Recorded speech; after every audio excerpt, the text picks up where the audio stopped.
We are studying electronic configuration of elements. Yesterday we have studied orbit-wise electronic configuration, which is based on Bohr-Bury scheme.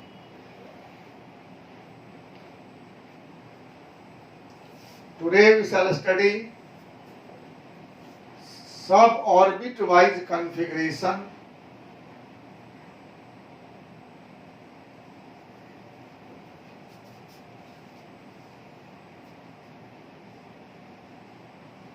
Configuration means electronic configuration, electronic arrangement that is based on Aufbau principle. As I said yesterday that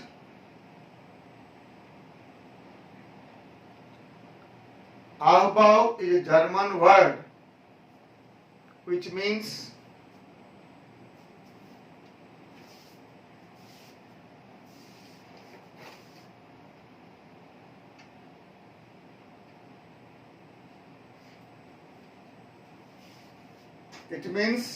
building, adding one by one. So we shall study today how electrons are added one by one. And the rule is, first rule, electron enters into suborbit in order of increasing energy.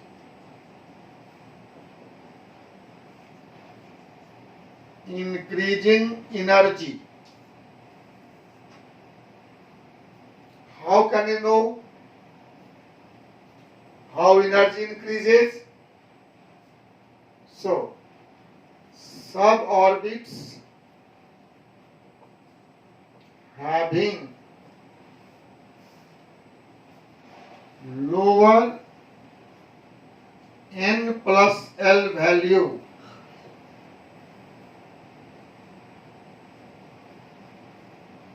has lower energy. So it will be filled first. And if n plus L value for two or more suborbits be same, when n plus L value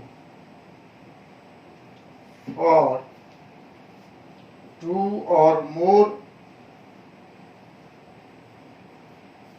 suborbits are same, then suborbit having lower n value has lower energy, and so it is filled first, where n is orbit number, L is suborbit number. Value of n is 1, 2, 3, 4, 5, 6 for K, L, M, N, O, P, dash, dash, dash. Sir, both blurred दिख रहा है. And value of L is 0, 1, 2, 3, 4 for S, P, D, F, dash, dash, dash.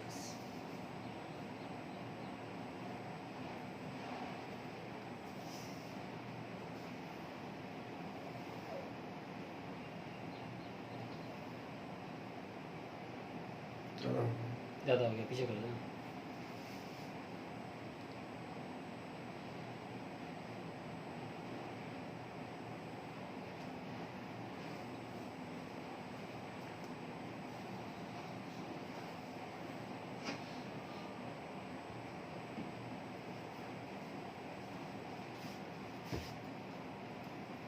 ठीक हुआ? Move on. नहीं। Yes sir. देखो तो yes sir, it's clear now. Yes sir, it's clear now. it may be some local problem of your internet. Okay, I'm speaking loudly. So there are three rules. Yesterday also I've written it. Electrons enter into suborbits in order of increasing energy. Suborbits having lower n plus L value has lower energy and filled first. And if n plus L value for two or more suborbits are same, then suborbit having lower energy, having lower n value has lower energy and will be filled first. This is our principle. कि सब orbit में electron energy के बढ़ते क्रम में भरेगा। जिसकी energy कम होगी वो पहले भरेगा और किसकी एनर्जी कम होगी वो डिपेंड करता है n प्लस एल वैल्यू पर। n है ऑर्बिट नंबर का value k l m n o p के लिए 1 2 3 4 5 होता है और l है सब ऑर्बिट नंबर जिसका वैल्यू s के लिए 0, p के लिए 1, t के लिए 2, f के लिए 3 एंड सो ऑन होता है। अभी तक हम लोगों को SPTF से ही काम चल रहा है, इसलिए हम लोग उसके आगे नहीं पढ़ते। ठीक है, हमने आपको दिखाया था कि number of sub orbit is equal to serial number of orbit. So first orbit में एक सब ऑर्बिट होंगे, सेकेंड ऑर्बिट में 2, थर्ड में 3, फोर्थ में 4, फिफ्थ में 5 एंड सो ऑन। लेकिन जितने एलिमेंट का डिस्कवरी अभी तक हुआ है, नियरली हम लोग कहते हैं 118 एलिमेंट का डिस्कवरी हुआ। 118 118 till date 118 elements are known. Up to 118 elements हमें सिर्फ SPDF की जरूरत पड़ती है। इसी से हम सबका इलेक्ट्रॉनिक कॉन्फ़िगरेशन एक्सप्लेन कर लेते हैं, इसलिए हम उससे आगे नहीं लिखते हैं। होगा क्या? तो फर्स्ट ऑर्बिट में 1 होगा, सेकेंड में 2 होगा, थर्ड में 3 होगा, फोर्थ में 4 होगा, फिफ्थ में 5 होगा। लेकिन हमें इसकी जरूरत नहीं होगी। सिक्स्थ में 6 होगा,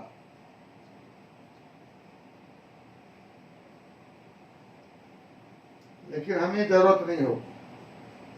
7 में 7 होगा,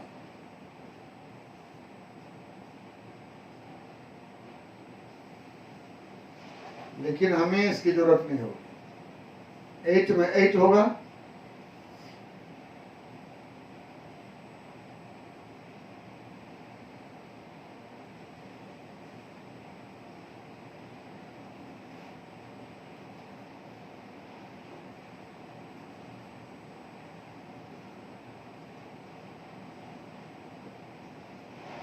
ऐसे।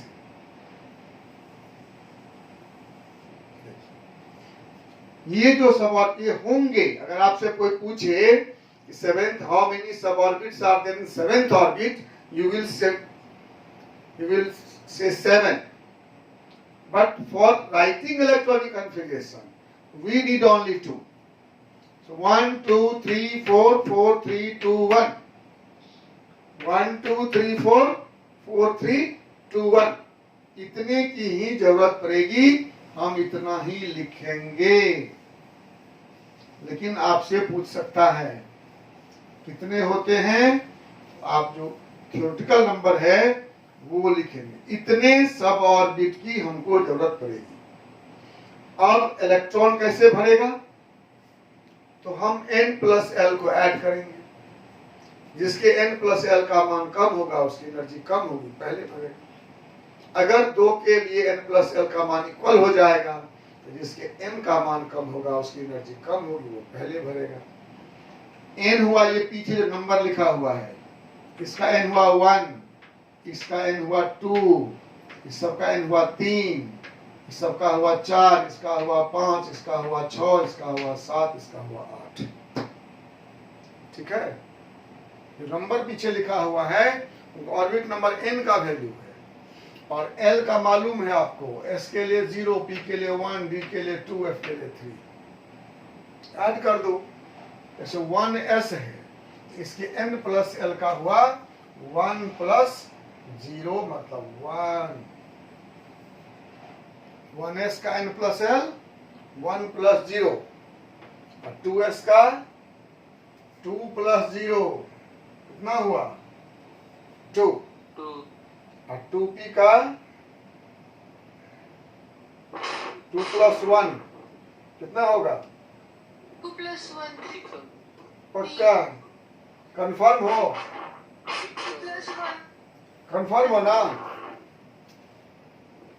हेलो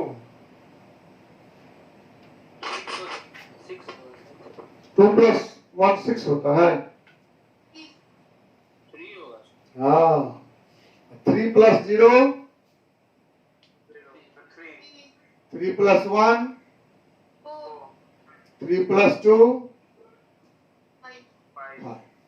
ये जो नंबर पीछे है वो n है, और l का वैल्यू s का 0, p का 1, d का 2, तो 3 प्लस 0 3, 3 प्लस 1 4, 3 प्लस 2 5। चलिए 4 plus 0 4 plus 1 4 plus 2 4 plus 3 5 plus 0 5 plus 1 5 plus 2 5 plus 3 6 plus 0 6 plus 1 6 plus 2 7 plus 0 7 plus 1 और 8 प्लस 0। सबके ऊपर जो हम नंबर लिखे हैं वो n प्लस l का वैल्यू है। इसमें किसी को डाउट है? जो नंबर पीछे है ये n का वैल्यू है और l का फिक्स्ड है। सभी s के लिए 0, p के लिए 1, d के लिए 2 और f के लिए 3। कोई दिक्कत? अब हमको देखना है n प्लस l का वैल्यू सबसे कम किसके लिए है, बताओ देखो। सबसे कम 1s के लिए 1s का, उसके बाद देखो 2s 1s के बाद 2s। गुड।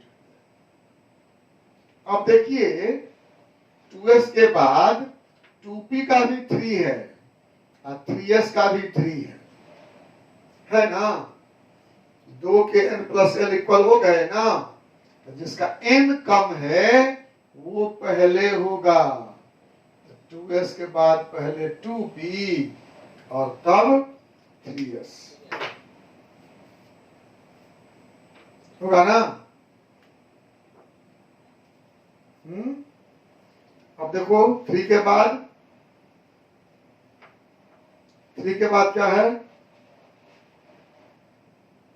3 के बाद 4 कहाँ है? 3p का भी 4 है 3p और 4s अब 4s का भी 4 है। जिसका n कम है वो पहले होगा, तो 3p पहले होगा और 4s बाद में होगा। यही देखिए बहुत इंपॉर्टेंट चीज है। 1s है, 2s 2p है, 3s 3p है। इसके बाद तो 3d होना चाहिए ना, थर्ड ऑर्बिट का। सो नहीं हुआ, 4s हो गया। आपसे पूछेगा कि 3d से पहले 4s क्यों भरा, आप कहेंगे energy of 4s is lower than 3d। कहेगा कैसे, हाउ? n प्लस l निकाल के दिखा देंगे कि 4s का n प्लस l 4 है, 3d का 5 है। है ना। तो ये क्वेश्चन आपके लिए हो गया। चलिए 4 के बाद आते हैं 5 में। देखो 1 हो गया, 2 हो गया, 2p हो गया, 3s हो गया, 3p हो गया, 4s हो गया। 5 कहाँ कहाँ है? देखो 3d में है, 4p में है, 5s में दिख रहा है। 3d में भी 5 है, 4p का भी 5 है और 5s का भी 5 है। 3 का n प्लस l इक्वल हो गया। कौन आप पहले होगा? जिसके n का वैल्यू कम है, मतलब सबसे पहले 3d भरेगा, उसके बाद 4p भरेगा, उसके बाद 5s भरेगा। 4s के बाद 3d, तब 4p और तब 5s। कोई दिक्कत? पहले 3d, फिर 4p, फिर 5s। तीनों के n प्लस l इक्वल है। अब 5 के बाद आइए 6 में। 6 कहाँ है? 4d में 6 है, 5p में भी 6 है, 6s में भी 6 है। 3 के n प्लस l इक्वल है। पहले कौन आएगा? जिसका n लोअर है, मतलब पहले 4d, तब 5p, तब 6s। पहले 4d, तब 5p, तब 6s। 6 के बाद 7, 4f में 7 है, 5d में 7 है, 6p में 7 है, 7s में 7 है। 4 जगह 7 है। 4f, 5d, 6p, 7s। n plus l equal हुआ तो जिसका n कम होगा, पहले क्या होगा? 4f, फिर 5d, फिर 6p, फिर 7s। 4f हो गया, 5d हो गया, 6p हो गया, 7s हो गया। अब बचा 8। 8 भी 4 जगह है। 5f, 6d, 7p, 8s। क्या हो जाएगा? पहले 5f, n कम है, तब 6d, तब 7p, तब 8s। यही हुआ एनर्जी का ऑर्डर। यही आपको ध्यान रखना है। अब आप कैसे ध्यान रखेंगे ये आपका प्रॉब्लम है। एक तो यही तरीका होगा, इस ढंग से आप निकाल लेंगे और याद रखेंगे। दूसरा तरीका हो सकता है, स्कूल में सिखाया गया होगा आपको, एरो खींचने वाला सिखाया गया था।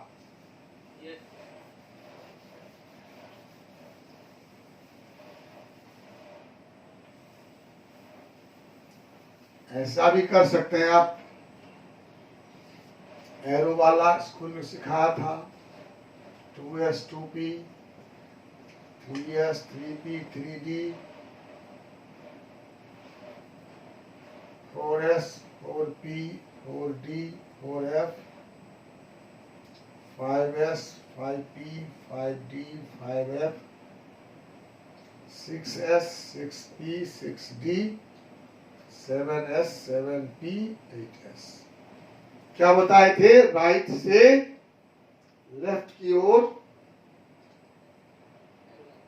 नहीं, टिल्टिंग लाइन खींचना है। ये 1s, फिर 2s, फिर 2p 3s, फिर 3p 4s, 3d 4p 5s, 4d 5p 6s, 4f 5d 6p 7s, 5f 6d 7p 8s।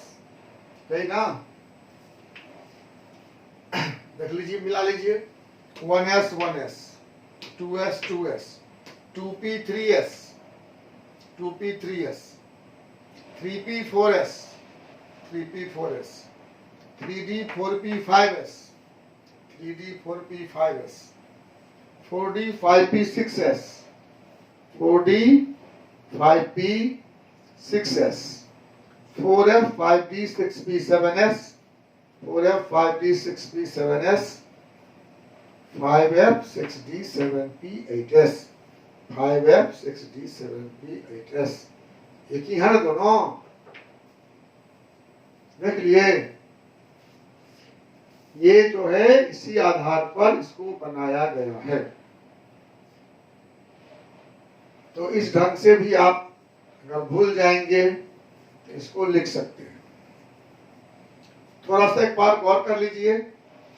देखो पहला में एक ही है, 1s तो है ही, दूसरा में 2 ही है, 2s2p तो है ही, तीसरा में 3 है, यहीं से गड़बड़ हुआ। 3s 3p के बाद 3d नहीं हुआ, 4s हो गया। उसके बाद देखो गौर से क्या है, कुछ दिख रहा है तुम लोगों को? देखो 4s के बाद dps, dps, fdps, fdps। DPS school के बच्चे तो पढ़ते हैं हमारे क्लास में, याद रहेगा अपना स्कूल का नाम। डीपीएस डीपीएस और एफडीपीएस एफडीपीएस। डीपीएस स्कूल का नाम हुआ, एफडीपीएस क्या हुआ? Friends of DPS.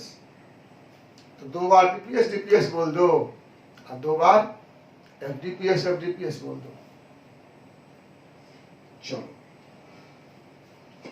तुम लोग क्या उम्मीद करते हो हमसे? इसको याद कैसे करोगे? कुछ हम मुझसे उम्मीद करते हो क्या खास, या यही तरीका रहेगा? बोलिए।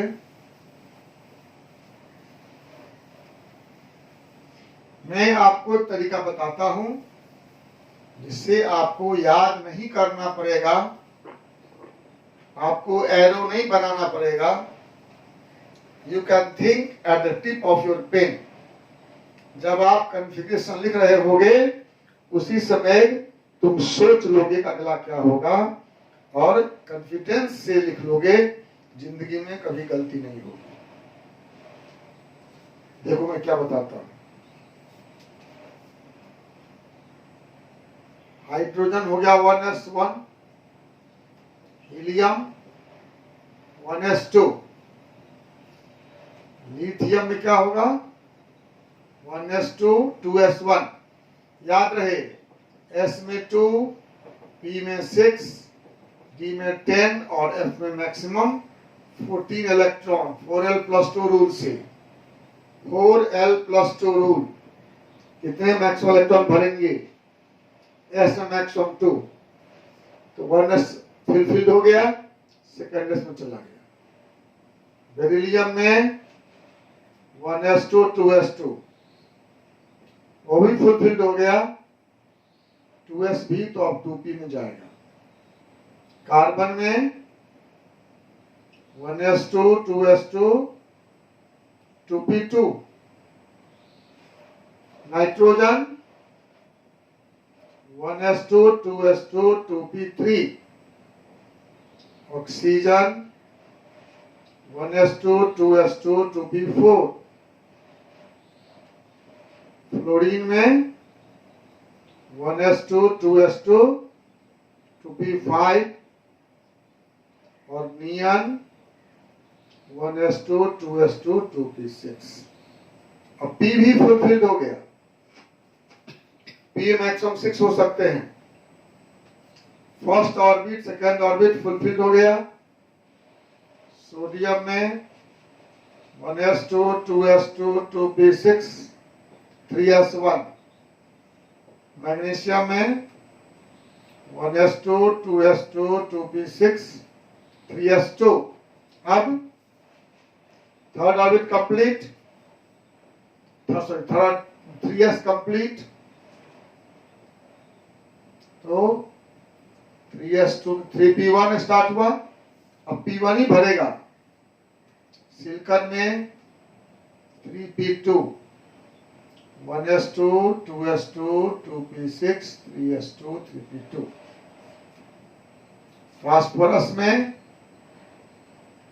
1s2 2s2 2p6 3s2 3p3 sulphur क्या होगा 3p4 क्लोरीन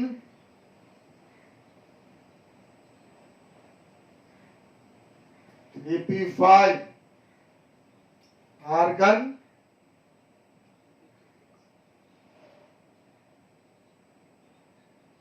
3p6 अब 3p भर गया। थर्ड ऑर्बिट में होते हैं sp_d लेकिन n+l रूल कहता है कि 3p के बाद 3d नहीं भरेगा। 3d और 4s 3 + 2 5 4 + 0 4 3d के n+l का वैल्यू 5 है और 4s का n+l 0 है। तो रूल कहता है कि जिसके n+l का वैल्यू कम है वो पहले भरेगा, 3d नहीं भरेगा, 4s भर जाएगा। एक बात याद रखना, आगे काम देगा आपको। इसका ये मतलब नहीं कि 3d उठकर यहां से चला गया। 3d थर्ड ऑर्बिट में ही है, इलेक्ट्रॉन नहीं भरेगा उसमें, है ना। तो पोटासियम से शुरू हो गया 1s2 2s2 2p6 3s2 3p6 4s1 electron 3d के बदले 4s में चला गया। कैल्शियम में इतना तो होगा ही, हम छोड़ देते हैं इसको। 4s2 1s2 2s2 2p6 3s2 3p6 के बाद 4s2। अब जब 4s भर गया तो जाएगा 3d में। अब याद कीजिए आप, स्कैंडियम में कई सेकल अंतर हुआ था जो इसी कारण से। स्कैंडियम में क्या होगा 1s2 2s2 2p6 3s2 3p6 4s2 3d1। यहां एक इंपॉर्टेंट बात है, इसको आप दोनों तरह से लिख सकते हो, ऐसे भी लिख सकते हो 3d1 4s2, कोई हर्ज नहीं है। ठीक है, ये तो तय है कि 3d थर्ड ऑर्बिट में ही होगा, पहले होगा तब 4s आएगा। लेकिन आप अगर एनर्जी के हिसाब से लिखे तो ऐसे लिख दीजिए, ये हुआ in order of increasing energy, ये हुआ in order of increasing distance. ठीक है, दोनों चलता, कोई गलत नहीं है। कोई अगर आपसे कोई पूछे कि 4s के बाद 3d क्यों लिखे, तो आप क्या बोलेंगे, it is in order of increasing energy. हमने एनर्जी के इंक्रीजिंग ऑर्डर में लिखा है, इसलिए ऐसा लिखेंगे तो इसका मतलब in order of increasing distance. 3s हुआ 3p हुआ, 3d का एनर्जी हाई था इसलिए इलेक्ट्रॉन नहीं भरा, 4s में चला गया। अब 4s भरने के बाद तब 3d में आया। ये बात है, ये आपको कंसेप्ट रखना चाहिए। ठीक है, चलो तो स्कैंडियम में चला गया 3d1। अब d भरना शुरू हुआ तो d ही भरेगा। d में 10 भर सकता, आप जानते ही हो। Titanium 22 1s2 2s2 2p6 3s2 3p6 4s2 3d2। ठीक है, वैनेडियम 23, हम इतना नहीं लिखेंगे, आप लिख लेंगे अपने से 3d3, इतना होगा ही। इसके बाद टाइम बचाने के लिए 3d3। याद करो कल कहा था क्रोमियम एक्सेप्शन है, होना चाहिए था ये जब डी भरना शुरू हुआ। ऐसा नहीं होता है, ऐसा होता है। 4s2 3d4 होना चाहिए। 4s का एक इलेक्ट्रॉन 3d में चला जाता है। इसीलिए कल लिखे थे हम लोग 12 को 13 कारण यही था। इसको हम कहते हैं कि D में 10 इलेक्ट्रॉन हुआ ना, 10 हुआ फुल और 5 हुआ हाफ। कहते हैं कि हाफ फिल्ड और fully filled orbitals are more stable. Half filled and fully filled sub orbits are more stable. तो डी में अगर 5 रहे तो मोर स्टेबल और 10 रहे तो मोर स्टेबल। इसलिए हम जब D4 आता है उसको D5 कर लेते हैं, D9 आता है तो D10 कर लेते हैं। वैसे ये बात पूरा सही नहीं है, लेकिन ऑब्जर्व रिजल्ट यही है कि chromium D5 is more stable. Manganese में फिर ठीक हो जाएगा जैसा होना चाहिए। 4s2 3d5 यही होना ही चाहिए था। Iron 26 4s2 3d6, cobalt 27 4s2 3d7, nickel 28 में 4s2 3d8। ध्यान रखो ये टोटल छोड़ रहे हैं, इतना अंडरस्टूड है, सब में होगा। तो टाइम बचाने के लिए हम रिपीट नहीं कर रहे हैं। 4s2 3d8। फिर याद करिए कॉपर, याद आया? कॉपर में भी बोले थे हम, एक्सेप्शन है, ये ऐसा हो जाएगा। होना चाहिए था 4s2 3d9। 4s का एक इलेक्ट्रॉन चला गया 3d में, इसको फुलफिल करने के लिए।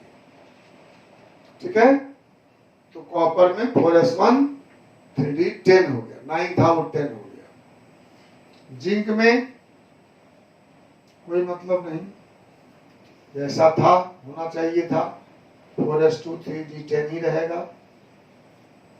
डी कंप्लीट हो गया, डी की मैक्सिमम कैपेसिटी 10 की है, D10 हो गया। अब क्या होगा? अब क्या होगा? इसका जवाब 2 था आपके पास, या तो आप याद करिए या ऐसे एरो बनाकर सब बना खींचिए, टाइम वेस्ट करिए। अब देखिए मैं बताता हूं आपको एक ट्रिक, थोड़ा दिमाग लगाएंगे, आपको न याद करना पड़ेगा और न एरो खींचना पड़ेगा। जब ये प्रश्न मन में आए अब क्या होगा, तो 2 जवाब है उसके। अगर S के बाद ये मन में आता है, जैसे 4s लिखे तब मन में आता है अब क्या होगा, तो देखेंगे जिसको पहले छोड़ चुके हैं। S के बाद कौन होगा? जो पहले छूट गया है। देखो ना कौन छूट गया था, 1s हो गया, 2s 2p हो गया, 3s 3p हो गया, 4s लिख दिए। किसको छोड़े थे? 3d को। थर्ड ऑर्बिट 3 होता है spt, 3d को छोड़े थे। s के बाद वो आया जिसको छोड़े थे, 3d भर गया। कहीं भी जब s के बाद आपके मन में आए कि कौन आगे क्या होगा, देखना पीछे किसको छोड़ दिए। कुछ नहीं करना, पीछे देखना कॉन्फ़िगरेशन में, जिसको छोड़ दिए हो उसको लिख दो। और जगह कहीं भी आता है अब क्या होगा, जैसे 3D के बाद आता है क्वेश्चन अब क्या होगा, तो नंबर 1 आगे वाला, सब ऑर्बिट एक पीछे वाला। नंबर 1 आगे वाला, सब ऑर्बिट एक पीछे वाला। तो 3 के बाद कौन नंबर आता है? गिनती आती है सबको? 4। पक्का ना? 3 का 4 होता है ना, कंफर्म हो? Yes, sir. गुड। तो 3 के बाद 4 और D से पहले सब ऑर्बिट P. P। गुड। तो इसके बाद 3D के बाद 4P होगा, निश्चित है, कंफर्म है। आप कोई आपको बोले गलती हो गया, आप कहेंगे नहीं, हो नहीं सकता है। 3D के बाद हमेशा 4P ही होगा, याद रखो। ठीक है, तो इसके बाद जब हम जाएंगे गैलियम में, gallium 31, 1s2, 2s2, 2p6, 3s2, 3p6, 4s2, 3d10, 4p1। 3b के आगे हमेशा 4p होगा, पक्का है, कभी कंफ्यूज मत करना। जर्मीनियम 32 में क्या होगा? Arsenic 33, selenium 34, bromine 35, krypton 36। ये तो होगा ही 4p2। इसमें 4p1, 4p2, 4p3। अगला बोलो 4p4, उसके अगला 4p5, इसके अगला 4p6। ठीक है, लगातार p भर गया। अब 4p भर गया, अब रूल अप्लाई करिए जो मैं बोला था। अब बताइए 4p के बाद क्या होगा? 5s। गुड, एकदम बिना सोचे तुरंत बोल दिए। 4 के बाद 5, p से पहले s, एकदम 100% सही। तो रुबीडियम 37 में 4p6, 5s1, और स्ट्रोंशियम 38 में 4p6, 5s2। फिर प्रश्न आएगा आपके मन में, आगे हम बहुत नहीं पढ़ाएंगे, 36 से परिणाम न होगा, बता देते हैं आपको। अब कोई भी कन्फिग्रेशन लंबा से लंबा हो, लिख लोगे और कॉन्फिडेंट रहोगे कि हमने सही लिखा है। 5s आ गया, s। अब क्या देखेंगे? जिसको पीछे छोड़ चुके हैं, 1 कंप्लीट है, 2 कंप्लीट है, 3s 3p 3d हो गया है, 4s 4p हो गया है। कौन बच गया? 4 का d। हाँ, अगला जो आएगा इटीरियम 39, उसमें भरेगा 4p6, 5s2, 4d1। और अब ये 1 ही चलेगा, वैसे ही कुछ एक्सेप्शन उसमें भी आएंगे, हमको डिटेल ले जाना है उसमें। कि अब ये D1 से D10 भरेंगे, ये जाएंगे कैडमियम में 48, और 48 में हो जाएगा 5s2 और D10। मेरा बात समझे? 39 में D1 हुआ तो 40 में D2, 41 D3, 42 D4, 43 D5, 44 D6, 45 D7, 46 D8, 47 D9 और 48 में D10। इस बीच में 2-3 एक्सेप्शन हैं, हम बताए भी थे आपको। पैलेडियम एक्सेप्शन है, 48 40 10 हो जाता है उसमें। ठीक है, 2-3 एक्सेप्शन होंगे, लेकिन ये क्रम ऐसा ही होगा। अब जब 4d भर गया तो अगला क्या होगा? 5p। जब 4d 10 होगा तो 5p, फिर 5p 1 से 6 तक भरेंगे।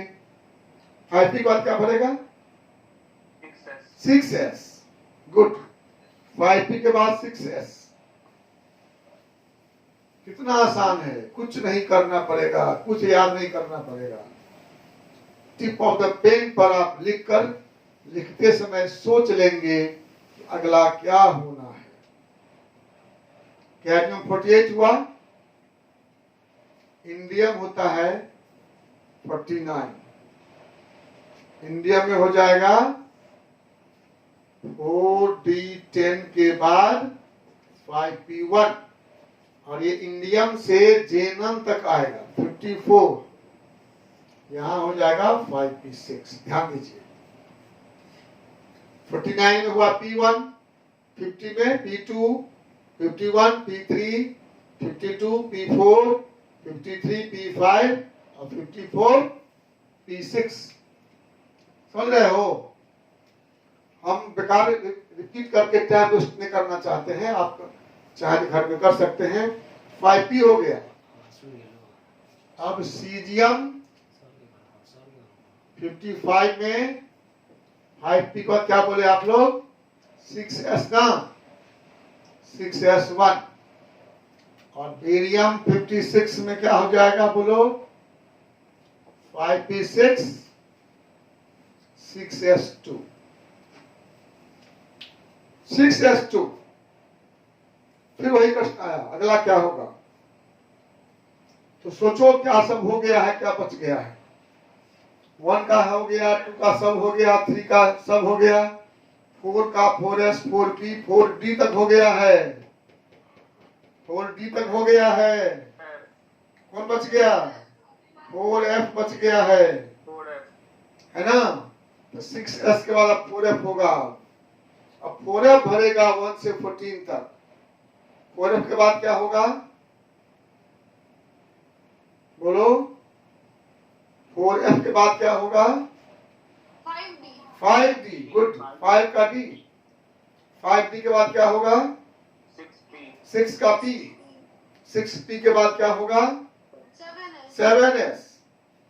एकदम सोच सकते हैं आप और लिख सकते हैं। 7 फिर S आ गया, तब क्या करेंगे? देखेंगे कौन छूट गया है। तो देखो 1 हो गया, 2 हो गया, 3 हो गया, 4 हो गया, 5 का F छूटा हुआ है, तो 5 का F होगा। 5F के बाद 5F के बाद 6D, 6D के बाद 7P, 7P के बाद 8S। आराम से भर लोगे। 4F के बाद 5D, 5D के बाद 6P, 6 के बाद 7S, इसके बाद 5F, इसके बाद 6D, उसके बाद 7P, उसके बाद 8S। आई होप कि अब आप रेडी हो, किसी भी एलिमेंट का इलेक्ट्रॉनिक कन्फिग्रेशन लिख सकते हो। लेकिन के बाद याद रखो कि 36 के बाद बहुत सारे एक्सेप्शन हैं, इसीलिए आपके सिलेबस में 36 तक ही कहा है। वैसे आप अगर इंटरेस्टेड हो तो आपके पास जो बुक है उसमें सारा कन्फिग्रेशन लिखा हुआ है, आप देख लेंगे। जहां आप नहीं समझेंगे वहां हमसे पूछ लेंगे। ठीक है? तो हमने अबव प्रिंसिपल और उसके बेसिस पर इलेक्ट्रॉनिक कॉन्फ़िगरेशन लिखना सीख लिया। जो हम कल टास्क दिए थे वही आज भी है, 1 से 36 तक। और उसके बाद पैलेडियम, प्लैटिनम, सिल्वर, गोल्ड और iodine. Palladium, platinum, silver, gold, iodine. हाँ, 2 और जोड़ लीजिए, 3 और लेड। इतने का कॉन्फ़िगरेशन आप सीख लीजिएगा। ये 46 है, ये 78 है, ये 47 है, ये 79 है, ये 53 है, ये 50 है, ये 82 है। 1 से 36 और इतने का अगर कॉन्फ़िगरेशन आपने सीख लिया तो आपको कोई दिक्कत +2 लेवल में नहीं होगी। चाहे कोई भी एग्जाम दें आप, स्कूल का एग्जाम दें, बोर्ड का एग्जाम दें, कंपटीशन दें, कोई दिक्कत नहीं। ठीक है? कोई दिक्कत नहीं है। एक बार प्रैक्टिस करेंगे तो आपको आ जाएगा सब। दिक्कत होगी तो कल पूछेंगे। अभी जो क्वेश्चन लिखा है अभिषेक ने, व्हाट इज हाइपरबोला? हाइपरबोला समझते हैं आप? पर पैराबोला, हाइपरबोला मैथ का टर्म नहीं समझते हैं? यस। हाँ, वही हाइपरबोला है। और ये स्पेक्ट्रोस्कोप जो हम लोग पढ़े ना अभी, स्पेक्ट्रम, हाइड्रोजन स्पेक्ट्रम। स्पेक्ट्रम जिस टूल से निकालते हैं, प्राप्त करते हैं, उसे स्पेक्ट्रोस्कोप कहते हैं। Spectroscope is the instrument with which we obtain spectrum, जो बहुत तरह का स्पेक्ट्रम बताए थे आपको, हम लोग पढ़े थे एटॉमिक स्पेक्ट्रम। तो स्पेक्ट्रोस्कोप का इंस्ट्रूमेंट हुआ जिसकी सहायता से हम लोग स्पेक्ट्रम निकालेंगे। Spectroscope is the instrument used to get a spectrum। ठीक है, कोई दिक्कत? आइसो इलेक्ट्रॉनिक, आइसो मतलब सेम, इलेक्ट्रॉनिक मतलब electron. Iso electronic means species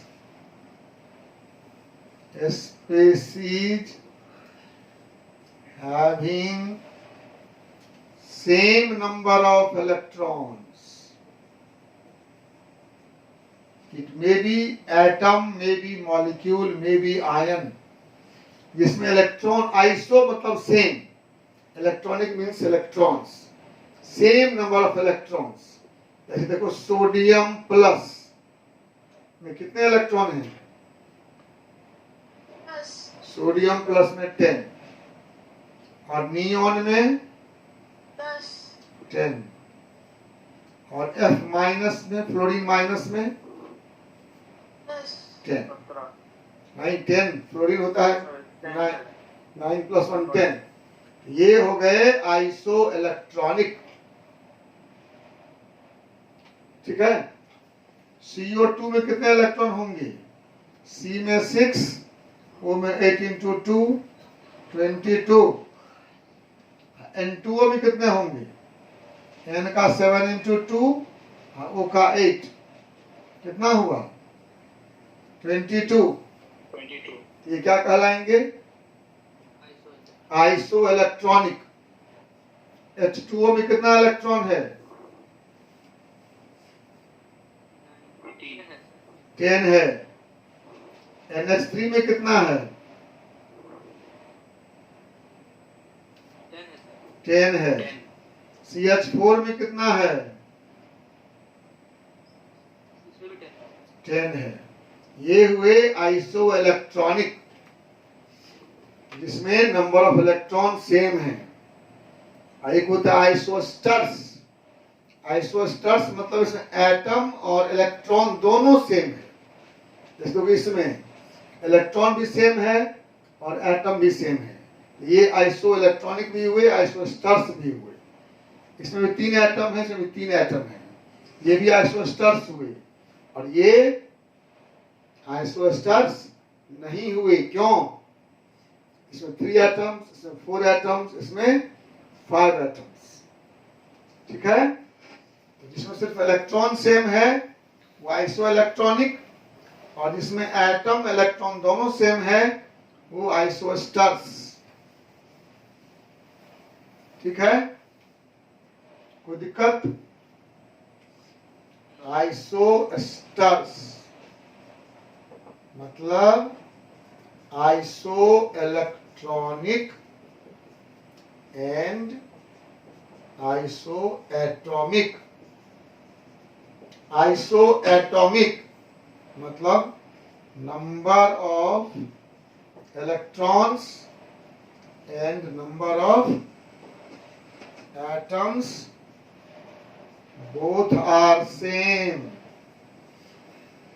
दोनों सेम हैं तो आइसोस्टर्स हुए। ठीक है, अंतिम क्वेश्चन है, समझ गए इसको? जिसमें इलेक्ट्रॉन का नंबर सेम है वो आइसो इलेक्ट्रॉनिक, जिसमें एटम भी सेम है, इलेक्ट्रॉन भी सेम है, वो आइसोस्टर्स।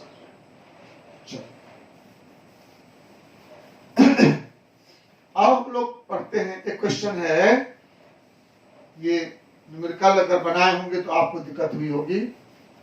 आयनाइजेशन इंथैल्पी, इसके 3 नाम हैं। डिटेल पढ़ेंगे हम लोग अगले लेसन में।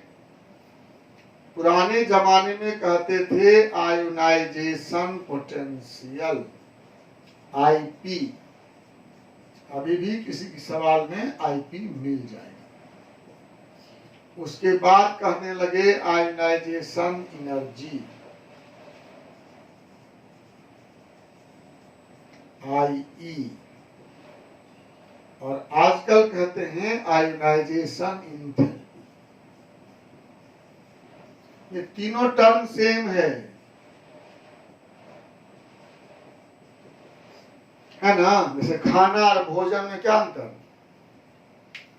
कोई कहे चलो खाना खाने, कोई कहे चलो भोजन करने, क्या अंतर हुआ? अंतर है कुछ? हाँ, वही है। आयनाइजेशन पोटेंशियल, आयनाइजेशन एनर्जी और एंथैल्पी एक ही टर्म है।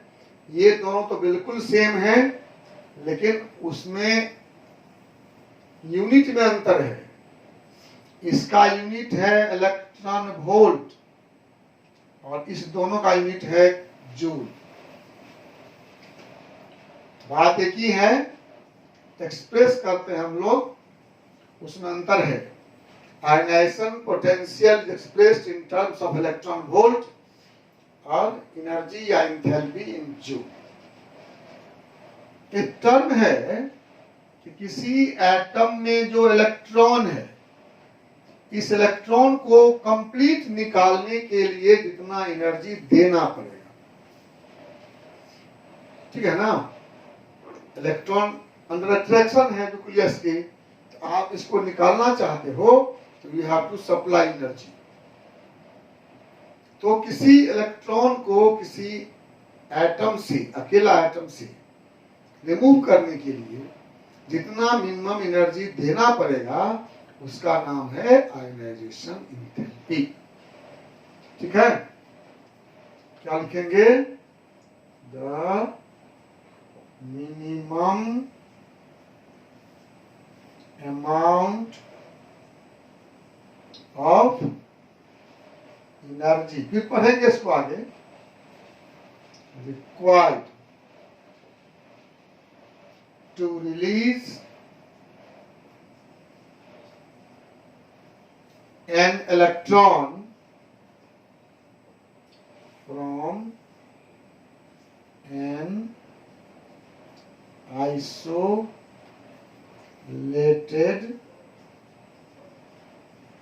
gaseous atom. Isolated gaseous atom, isolated मतलब अकेला, गैस समझते ही हैं, उसमें जो एनर्जी खर्च होता है इसे कहते हैं हम आयनाइजेशन एनर्जी या आयनाइजेशन एंथैल्पी। अब इसका फॉर्मूला क्या होगा? हम लोग निकाले हैं कि डेल्टा ई बराबर 2.179 10-18 Z square 1/n1 square minus 1/n2 square joule पर एटम। याद है आपको? याद है ना एनर्जी डिफरेंस का formula? Yes sir.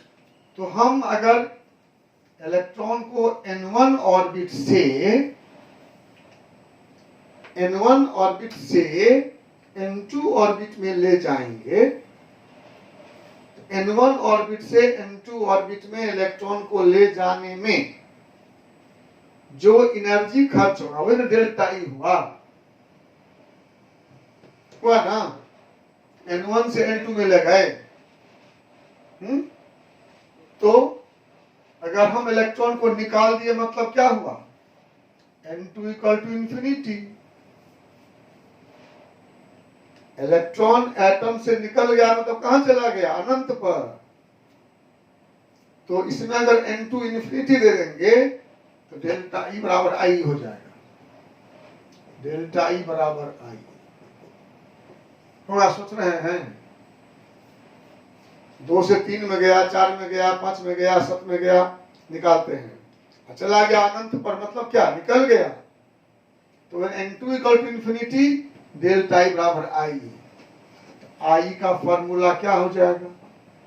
2.179 10 minus 18 z square by n1 square. 1 by infinity square क्या होगा? 0 ना, समझते हो? 1 by infinity is 0. 1 by infinity square is 0. क्या बच गया? 2.179 10 minus 18 z square by n1 square. ये हो गया आयोनाइजेशन एनर्जी. ठीक है, और गौर से देखिए क्या हुआ. आयोनाइजेशन एनर्जी बराबर क्या हो गया? -En. किसी ऑर्बिट का में इलेक्ट्रॉन के एनर्जी का फॉर्मूला क्या होता है? -2.179 10 18 z square by n square होता है ना. तो I बराबर -En हो गया, याद रखिए, बहुत काम देगा आपको. I बराबर -En. तो एक फॉर्मूला था z square by n1 square joule पर एटम. ये कांस्टेंट का मान दे, ऊंचा कांस्टेंट लिखो. हो गया, आपका जवाब मिल गया. आयुषी कुमारी, Yes, sir. और कुछ मन में है बताइए. अभिषेक विश्वकर्मा को जवाब मिल गया. Yes, sir. Any more question? No, sir. हाँ, इसी तरह से जहां भी मन में डाउट हो, you must ask your questions. Numerical बना लिए एनसीईआरटी से सब? Yes, sir. NCERT को बना लिए. ठीक है.